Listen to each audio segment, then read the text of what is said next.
Hi, and welcome to SeniorFlix. I'm Jake Moss, and you probably don't recognize me because normally I'm behind the camera with director Leah. But for this new segment, we wanted to get directly involved because this one is kind of right up our alley with entertainment and film. And on that note, I wanted to welcome my good friend Nathan here, Nathan Labonte. It's great to see you. Thanks. I'm very happy to be on the program today. Yeah. This is exciting for me because Nathan and I are very good friends. We've known each other for a long time. And as I've kind of gotten involved in film production and whatnot, I've also been able to admire your climb through the corporate ladder of theater and marketing and whatnot. And can you tell the viewers a little bit about what it is that you actually do and why you're here today? Yeah. Climb is a very generous word. It's a slow rung by rung ascent, I guess. Yeah. So I actually started working at a Cineplex theater 6 years ago now, which is crazy to think about. But I started working as a cast member, serving popcorn, ripping tickets, scanning tickets now. Yeah. And then I eventually started an internship at the head office in a marketing position. And from there, I got a full-time job. So I'm part of the film marketing team. So I kind of help sell the movies to the public. I let people know what's playing at Cineplex theaters. So I've got the inside scoop on a few things. Yeah. And your division, if I can call it that, you're a little bit more niche because you're focused on like the multicultural films, right? Is that correct? Yeah. So I work with all the weird little subsections. So none of the big studios, but I work in international films. So Hindi movies, Mandarin and Cantonese, all that, which I find very fascinating myself. So I'm happy to be working in that. You've gotten me into them because absolutely really fun Bollywood films. They've really opened up my mind. Yeah, they're so much fun. Yeah. But I also work in the event cinema business. Okay.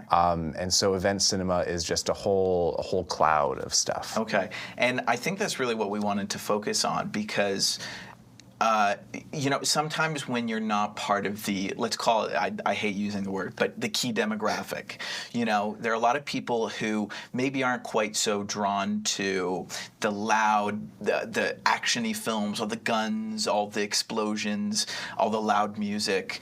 And I think our viewers can absolutely relate to that. I mean, I can relate to that. I'm not, too much of an action guy myself. So I guess what we wanted to talk about today with you was describe for us a little bit about what it is that the theaters can offer people that aren't necessarily interested in those more action-y, like big box office, big budget films. What are some of the stuff that the theaters can offer us? Yeah, that really speaks to me because I like a good action movie, but I also love just an intimate, character-driven story. And it doesn't even have to be a movie. I love stage performances, musicals, operas, all kinds of things. Yeah. And at Cineplex we have a lot of alternative programming. I won't get into it, but it's really hard to tell people about this programming because there's so much of it. Yeah. And the audience for it is so spread out that sometimes it's really difficult to tell people about everything. So I wanted to come in and just share with the audience a little bit about what Cineplex has to offer that's a bit off the beaten path and might be up some people's alleyways. Okay. So talk to me a little bit about it. I'd love to hear about these programs. Yeah. So, one major program we run is the Met Opera. It's called Met Opera Live in HD. Okay, I know about the Met Opera. Very cool. Have you ever been to the Met Opera? I've never been to the Met Opera, but it's definitely on the bucket list. I haven't been to a live opera either, but I went to one performance of the Met Live in HD, and it was very cool. Okay, cool. I saw Falstaff, which has some very impressive vocal work in it, and I was blown away by it. This is the 17th season of the Met Opera Live in HD right now. They've been going for a while. And do they go throughout the year? You're offering Met Opera programs? Yeah, so the season typically begins in the fall and runs through to the end of spring.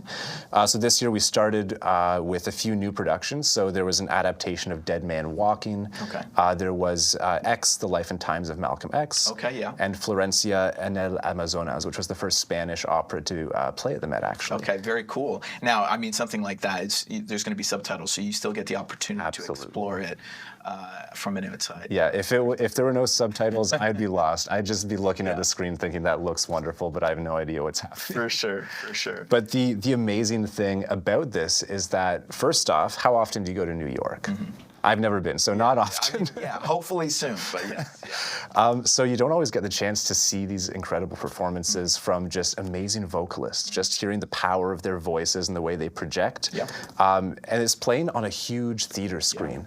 So it's just such a cool experience to see these impressive vocalists singing these classic operas for you. Like this season, we have some great classic operas coming up, like Carmen by Georges Bizet. I know about Carmen. We've all heard music from Carmen. It's beautiful music. This one's been updated for a new era. Okay. There's also Romeo et Juliette by Gounod. Yeah, great accent, nice. Thank you. And then there's Puccini's La Rondine and Madame Butterfly, which, fun fact, is produced by Anthony Minella, who made movies like The Talented Mr. Ripley and Cold Mountain and The English Patient. So sometimes they do get big, directors to come in and put these operas on. Yeah, that's pretty interesting. I find it the idea behind being able to watch a program at the Met Opera and having like a front row seat. You know, when I think about the opera, sometimes I get caught up in this idea of you sitting in a balcony, just like hundreds of meters back from the stage, and using binoculars to like watch what it is that's happening. Putting your monocle on. Yeah, and here you have an opportunity to sit in the front row and really be able to appreciate the opera in a great acoustic environment. So it's going to sound wonderful. Probably quiet. I mean, a lot of the programs that you're talking about, they're probably like matinees, right? They're probably in the off, like not during the peak time at the theater. Yeah, for sure. Typically, for operas, they play on Saturdays around 1 p.m. It changes sometimes. So it is in the afternoon. And the cool thing is that they don't just do the opera. When they do the set changes, they have cameras set up so you can see them moving the sets around. That's cool. And you can see the stage hands in the back trying to get things into position. Panicking. Sometimes. Yeah. I know how that feels. They interview the players between acts, so it's a very cool experience. That's really interesting. I really like that. Okay. Another program that I've also seen one of these is our stage. So we do a lot of stage performances that are broadcast. One of our main partners for that is National Theatre Live. So you get these performances straight from the National Theatre of Great Britain.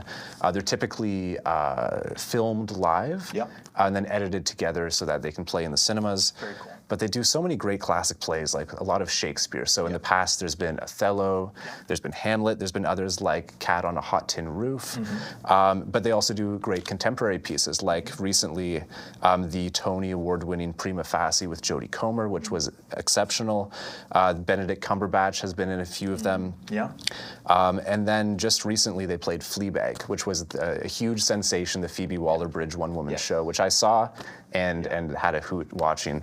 So these, very much like the opera, this is a front row seat for these amazing performances. On top of that, you're also getting familiar faces. People like Sir Patrick Stewart, who had his, he started in theater and now has become a globally recognized actor. Yeah, and they often cast up-and-coming actors, like Andrew Scott is in a production coming soon. Also from Fleabag. Also from Fleabag, the TV show. And Johnny Flynn is in upcoming productions. So just a lot of contemporary actors, some of the best actors. I mean, they recently did a production of Romeo and Juliet with Jessie Buckley playing Juliet and Josh O'Connor playing Romeo. Very cool. So a very cool production. So we have a lot of stage productions that play throughout the year. And it's just a cool chance to, if you haven't seen Uncle Vanya, let's say, this is a chance to see the production that maybe you didn't have a chance to see. And again, it's English. It's from the stage in England, so it's very cool just to see these amazing, incredible actors in close-ups and just doing their craft. When I go to the theater, I'm normally looking for movies. I may be being a little bit more picky as to what it is that I want to go to watch. But I'm not really thinking about it. I'm not looking for other things. So it's really cool to know that these are programs that the theater has to offer that are just, they open up the experience so much more. And is that it? Is it really just those two programs? Like, could you kind of just sum up what other programs you guys offer? Yeah, let me talk about another one. We've got this series called In the Gallery. Okay. Sometimes you just don't have the chance to go to art galleries and see these amazing exhibits and artists. work, from around the world. So the In the Gallery series features documentaries about artists. We really show you their masterpieces, their incredible artworks. We bring you inside the art galleries so that you have a chance to see this art without having to actually travel. So in the past, we've done documentaries about Vermeer, about Da Vinci, about Modigliani, all kinds of famous classical artists. We also have documentaries about, more contemporary people like Jeff Koons. Sometimes they're themed. We did one recently called Tokyo Stories about all kinds of different Tokyo and Japanese inspired art. That sounds like a really great experience, especially because when you're moving through it, like when you go to an art gallery and you're able to not just look at the art, but you're also reading details about the artist's life, about the circumstances in which they painted it. And it is like a guided tour because you have the narrator who's telling you about the artist's life, about the influences on their art, about how they may have come across the inspiration or the idea for a painting. So it really is just a top-notch way to both soak in art, and again, it's on the big screen. So sometimes they're showing you this artwork and it's just enveloping you because of how big it is. You get to get all the details, You're not leaning into Right. You don't have to pull out the magnifying glass to look at the Van Gogh's brush strokes or something. It's incredible. So that's another series that the viewers may be interested in. Well, that's really great. I appreciate you coming in and talking about this. Before we wrap it all up, talk to me about how we're going to see this and like, is there any kind of senior program available to our viewers? I haven't hit that age bracket yet, but I look forward to the discounts when I do. I don't know. I feel like it's coming soon for me. So some events do have seniors discounts on them.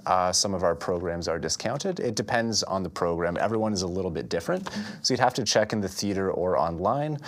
We have these special screens for these programs called event screens. So I know that there's one in Ajax and there's one at the Eglinton Town Center, which are relatively nearby. And you can go to cineplex.com/events if you want to look at our full list of events that are playing. There's something new every week, so there's always going to be something exciting to check out. Amazing. Well, I really appreciate you coming in. I'm going to be seeing more of you. I hope SeniorFlix does too. And on behalf of SeniorFlix, thank you. And to our viewers, have a great week. Be sure to hit the like button if you enjoyed the video and subscribe. And there's a little bell icon. And if you click that, you'll get notifications about all the future videos that we have coming up. Thank you so much and have a good one. Thanks. Bye. Cheers.